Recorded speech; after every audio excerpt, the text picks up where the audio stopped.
sabiam que o Doutor Abobrinha, aquele lá do Castelo Rá-Tim-Bum, é o Silvio Santos? Vamos entender essa história. Ele deu uma boa ideia. A gente coloca lá a Drogolândia, que é o Cracolândia. Para ajudar e o drogado que mais se destacar no dia. A gente cede a área para Cracolândia.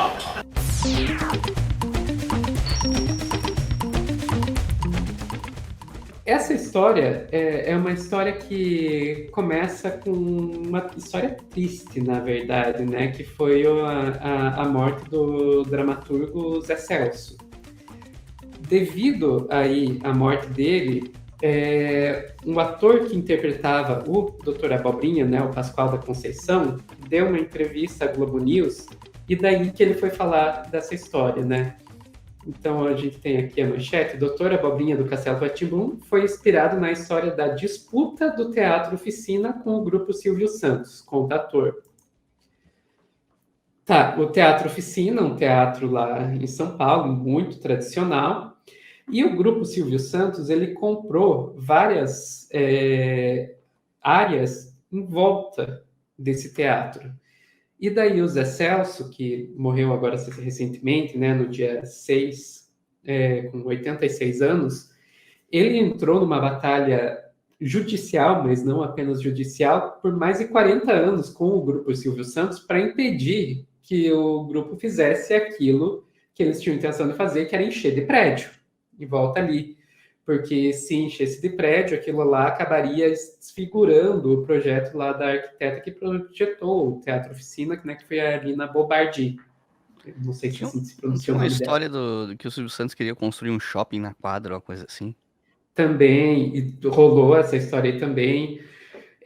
Mas a ideia original, que era usar arranha-céus de mais de 100 metros, daí que virou a história do Castelo Rá-Tim-Bum, do Dr. Abobrinha, para quem é da minha geração com certeza lembra.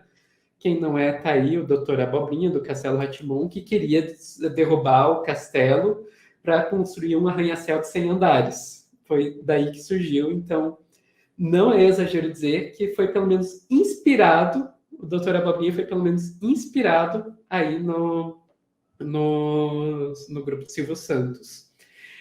Agora, quando veio essa história à tona, rapidamente chegou em mim uma outra história que é de 2017, que eu não tinha ficado sabendo, que foi uma reunião mediada pelo Eduardo Suplicy entre o Zé Celso, o Silvio Santos e o Dória para falar sobre essa história. E, cara, essa reunião, tem um vídeo da TV Folha que eles gravaram essa reunião. Cara, é cada coisa, sabe? Se você não amava o Zé Celso antes de ver essa reunião, vocês vão ver agora. Se vocês não tinham algum desprezo pelo Silvio Santos, vocês também vão ter. Olha o nível da argumentação do Silvio Santos. O problema, Zé Celso, é que nós precisamos resolver o caso do terreno. Quer dizer, se ele não for mais meu, aliás, hoje, se você me mandar construir alguma coisa no terreno, não é com a mesma facilidade que eu poderia ter construído há anos atrás. O que nós precisamos é só resolver o que vai fazer aqui no terreno. Quer dizer, o Celso, o meu secretário, o meu sobrinho, o Guilherme. Ele não sabe o nome do próprio secretário. Ele deu uma boa ideia. A gente coloca lá a Drogolândia, que é o Cracolândia. Para ajudar e o drogado que mais se destacar no dia. A gente cede a área para Cracolândia. A gente cede a área para Cracolândia. É esse tipo de ameaça que o Silvio Santos faz. Se vocês não deixarem a gente fazer o que a gente quer aí com essa área, a gente cede a área para Cracolândia. E ainda com essas... o drogado que mais se destacar, a gente dá um prêmio, né? Tá achando que topa tudo por dinheiro. Gente, que coisa... Tá, o Zé Celso, ele se opunha a essa questão de deixar construir arranha-céu, o shopping lá. Qual que era o plano do Zé Celso? Aparece isso nessa reunião. Grande parque público no meio de São Paulo. Não seja sonhador, ninguém vai te dar isso aqui Mas de eu graça. sou- Não tem, não adianta. não é de Você vai ficar graça. sonhando. Alguém sabe que alguém vai dar a você, ou não é porque o terreno Não é meu, não. mim. Porque esse terreno está tão difícil de mim que eu. Isso é uma coisa muito engraçada que você percebe essa tônica na reunião inteira, que o Zé Celso o tempo todo ele está destacando. Não sou eu o dono do Teatro Oficina, até porque o Teatro Oficina é público, né? Não é uma coisa de iniciativa privada, não é para mim que vai ser o parque, seria um parque público. E o Silvio Santos ele não consegue entender nisso. Ele passa a reunião inteira assim, tipo, falando, escuta, mas você, sabe? Ele não consegue entrar na cabeça do Silvio Santos, inclusive a ideia de que o próprio teatro é público. Chega a uns momentos o Silvio Santos, olha, mas você não é o dono do teatro? E ele, não, eu não sou o dono do teatro. O Silvio Santos ele não consegue pensar em outra chave que não seja da privatização, da propriedade privada, sabe? É muito bizarro. Hoje eu não teria nem interesse em construir. Eu posso construir, mas não teria, como eu tinha antes. Mas quem vai dar isso para você? Ninguém vai dar, nem prefeitura, nem governo, ninguém vai dar, não sonha. É a única coisa tua aqui, e assim mesmo, não sei se é teu, é o teatro. Não é meu. Então de quem é?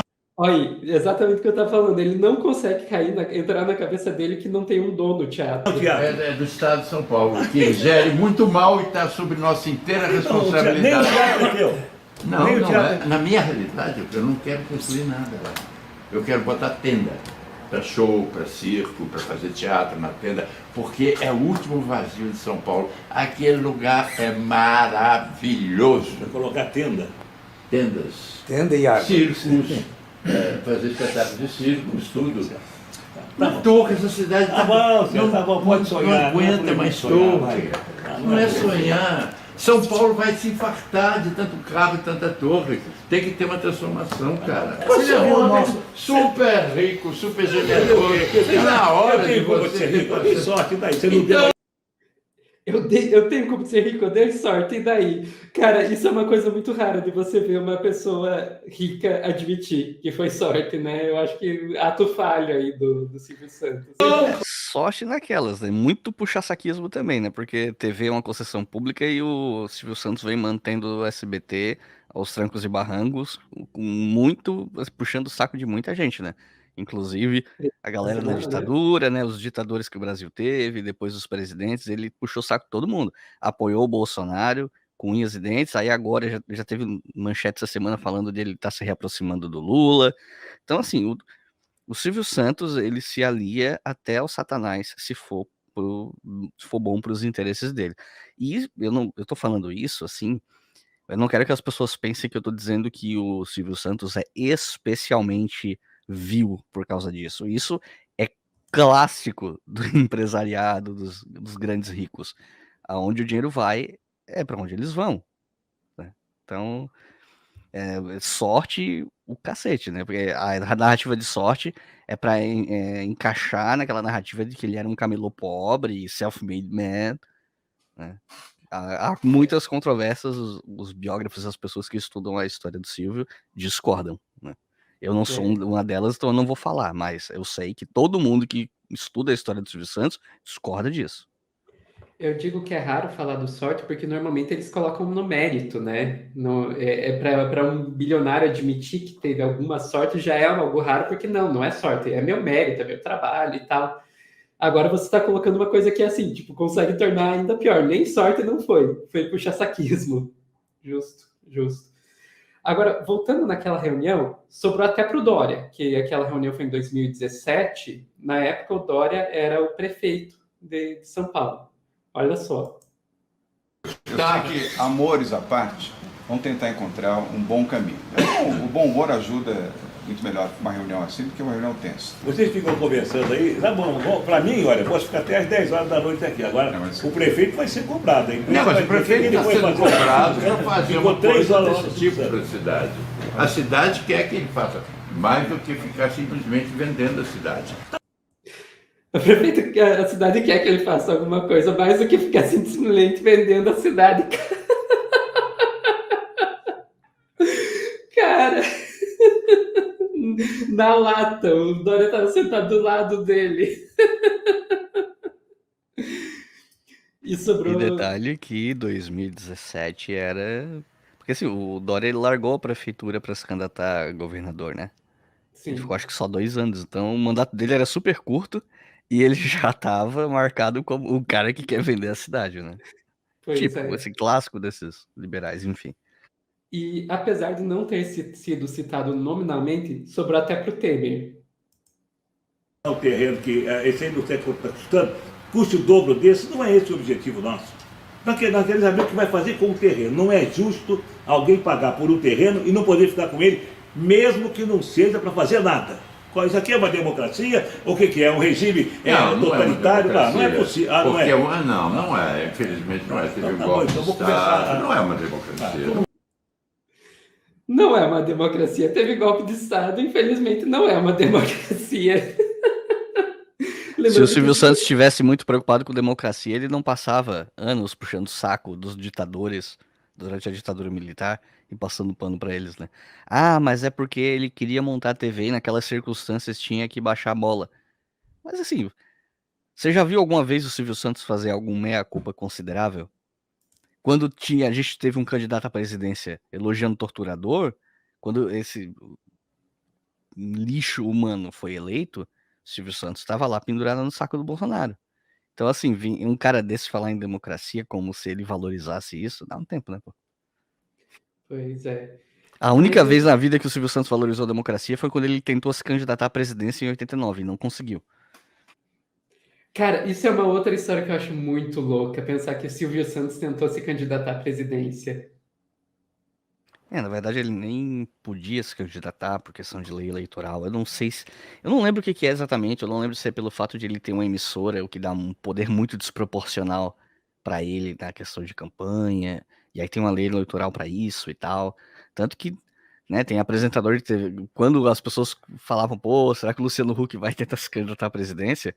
Sempre entrava em jogo que ele tem que abandonar o Caldeirão, o Domingão, para poder se candidatar a um cargo político, né? Porque tem leis eleitorais que barram esse tipo de coisa. Mas eu não sei se o caso do Silvio foi só isso. Eu acho que tinha outras questões envolvidas também, mas é porque eu estudei isso há muito tempo, então eu não me lembro dos detalhes. Uhum. Mas enfim, era isso que eu tinha para mostrar. Só que eu vi essa história do Silvio Santos ter inspirado o Dr. Abobrinha e vi essa reunião, estilo, cara. E assim, que perda o Zé Celso, né? Que perda o Zé Celso, que assim, tipo, mesmo se você não conhecer o trabalho dele como dramaturgo, eu acho que ali dá para ter uma boa noção dele como ser humano. Pois é, e aí algumas pessoas poderiam, mais ingênuas, né, poderiam pensar assim, pô, por que que o Silvio é tão resistente e tá debochando da ideia do Zé Celso de criar espaços de cultura, se na TV há espaço para cultura? Bom, porque na TV o Silvio Santos está lucrando com a cultura. A cultura tá ali para ele gerar lucro. Se não fosse lucrativo, ele ia procurar outra coisa, né? Enquanto o Zé Celso é um cara que viveu disso a vida inteira e que respira isso, que é uma vocação, é mais, até porque vamos combinar que a dramaturgia do Brasil, com exceção de raríssimos casos, é você estar fadado a viver no perrengue financeiro a vida inteira, né? Com exceção de algumas pessoas em particular. Então, é que nem uma piada que um amigo meu, também historiador, fazia, né? Não, eu fiz história pelo dinheiro, porque a minha paixão era ser neurocirurgião. Porque assim, ninguém faz história pra ficar rico, ninguém vira ator pra ficar rico, embora alguns, né, claro, todo ator pode ter a ambição de um dia ir pra televisão ou pro cinema e ganhar muito dinheiro, mas a maioria dos atores, a maioria dos roteiristas, diretores de teatro, etc, vivem contando dinheiro de edital, bilheteria e tal. É uma vida muito difícil financeiramente. Então a gente tá falando de alguém que viveu e respirou essa arte a vida inteira. A gente tá vendo ali um sujeito que tá, sabe, ele tá pensando num legado também, né? Porque ele já era idoso quando esse vídeo foi gravado, é um vídeo relativamente recente. Então é um cara que tá pensando num legado cultural para a cidade, e é o tipo de coisa que tem impacto no longo prazo. O Silvio Santos ele só pensa na cultura quando é a cultura que dá audiência, que eventualmente pode fazer ele superar a Globo no Ibope. É isso que interessa pro Silvio Santos.